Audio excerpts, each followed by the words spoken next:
मैं हूँ सुश्री दिव्या ओझा। जितने सहज उतने ही सरल, जितने कर्मठ उतने ही कर्तव्यनिष्ठ, जितने समर्पित उतने ही राष्ट्रवादी। ये सारे शब्द तब बहुत छोटे पड़ जाते हैं जब व्यक्ति महान और उसका व्यक्तित्व अद्वितीय और अतुलनीय हो। हम बात कर रहे हैं संघ के चतुर्थ सर संघ चालक परम पूजनीय प्रोफेसर राजेंद्र सिंह जी की, जिन्हें न सिर्फ संघ परिवार में बल्कि जन साधारण में भी रज्जू भैया के नाम से जाना जाता है।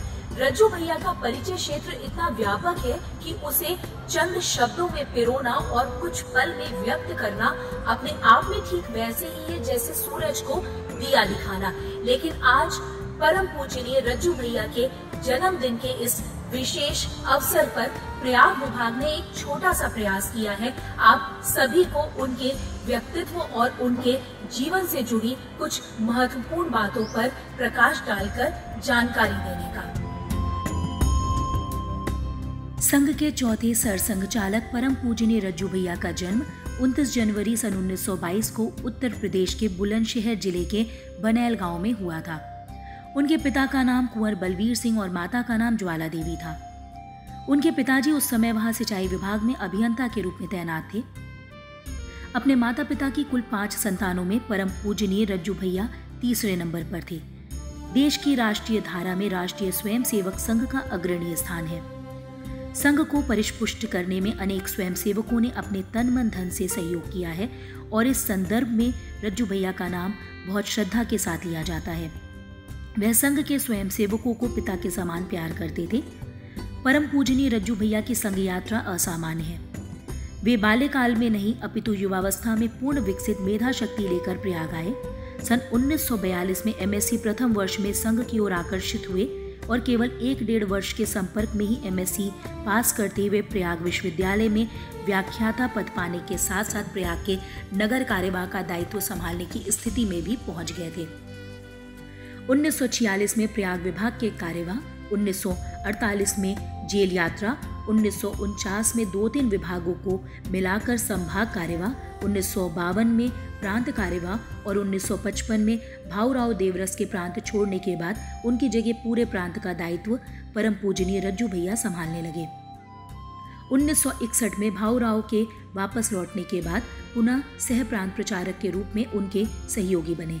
1962 से 1965 तक उत्तर प्रदेश के प्रांत प्रचारक, 1966 से 1974 तक सह क्षेत्र प्रचारक व क्षेत्र प्रचारक का दायित्व भी परम पूजनीय रज्जू भैया ने संभाला। 1976 से 1977 तक आपातकाल में भूमिगत रहकर लोकतंत्र की वापसी का आंदोलन परम पूजनीय रज्जू भैया ने खड़ा किया। 1977 में सह सर कार्यवाह बने तो 1975 मार्च माह में माधवराव मुले का सर कार्यवाह का दायित्व भी उन्हें सौंप दिया गया। 1975 से 1987 तक इस दायित्व का निर्वहन परम पूजनीय रज्जू भैया ने किया। 1994 में संघ के तीसरे सर संघ चालक बाला साहेब देवरस ने अपने जीवन काल में ही परम पूजनीय राजेंद्र सिंह जी का राज्याभिषेक कर दिया और उन्हें सर संघ चालक का शीर्षस्थ दायित्व सौंप दिया। परम पूजनीय रज्जू भैया संघ के साथ 60 वर्षों तक जुड़े रहे और विभिन्न प्रकार के दायित्वों का निर्वहन करते रहे।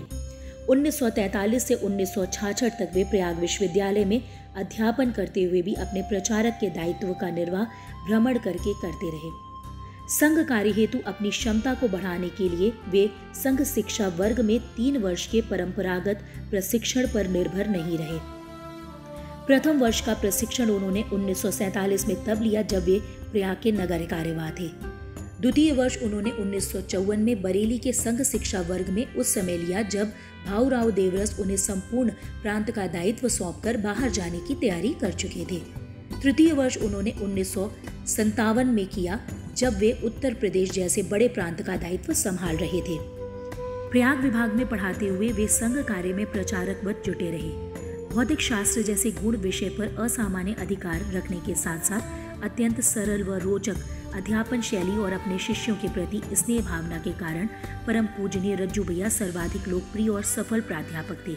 वे अपनी कक्षाओं का तालमेल कुछ इस प्रकार करते थे जिससे छात्रों का अहित ना हो और उन्हें सप्ताह में 2-3 दिन प्रवास के लिए मिल जाए। वरिष्ठता और योग्यता के कारण उन्हें कई वर्षों तक विभाग के अध्यक्ष पद के दायित्व को भी प्रोफेसर के साथ साथ निभाना पड़ा। अध्यापन कार्य करते हुए भी संघ कार्य में अपने दायित्वों का निर्वहन उन्होंने पूरी निष्ठा और समर्पण के साथ किया। 1996 में संघ कार्य की बढ़ती आवश्यकता को देखते हुए उन्होंने भौतिक शास्त्र के विभागाध्यक्ष पद से त्यागपत्र दे दिया। विश्वविद्यालय में अध्यापक रहकर भी उन्होंने अपने लिए धनार्जन नहीं किया। वे अपने वेतन की एक एक पाई संघ कार्य में खर्च कर देते थे। मितव्ययिता का वे अपूर्व उदाहरण थे। निस्वार्थ स्नेह और निष्काम कर्म साधना के कारण परम पूजनीय रज्जू भैया सबके प्रिय थे। विभिन्न दलों और विचारधाराओं के राजनेताओं से उनके सहज और सरल संबंध थे। सभी संप्रदायों के आचार्यों और संतों के प्रति उनके मन में श्रद्धा थी। परम पूजनीय रज्जू भैया एक आदर्श स्वयंसेवक, प्रचारक और कुशल संगठनकर्ता थे। उनके अथक प्रयासों से संघ जन जन के घर तक पहुंचा। उनके चले जाने से न सिर्फ संघ में बल्कि भारत के सार्वजनिक जीवन में भी एक युग का अंत हो गया। परम पूजनीय रज्जू भैया स्वयं में ध्येयनिष्ठ संकल्प की साक्षात प्रतिमूर्ति थे और वे आज शारीरिक रूप से भले ही हम सबके बीच नहीं हैं, लेकिन हम सभी के अंतःकरण में वे सदैव जीवित रहेंगे।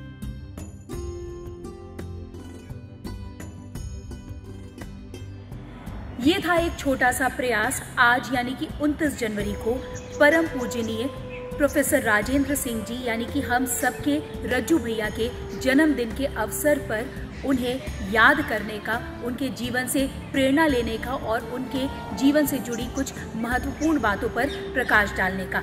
वास्तविकता तो ये है कि आज भले ही परम पूजनीय रज्जू भैया शारीरिक रूप से हम सबके बीच नहीं है, लेकिन अपने विचारों, आदर्शों और राष्ट्रवादिता के द्वारा वो हम सबके बीच हमेशा रहेंगे और हम सबको प्रेरित और प्रकाशित करते रहेंगे। आप सबसे भी बस इतना निवेदन है कि आप उनकी सादगी, सहजता, राष्ट्रवादिता और उनके आदर्शों से जीवन में प्रेरणा लें और आगे बढ़ें। जय हिंद, जय भारत।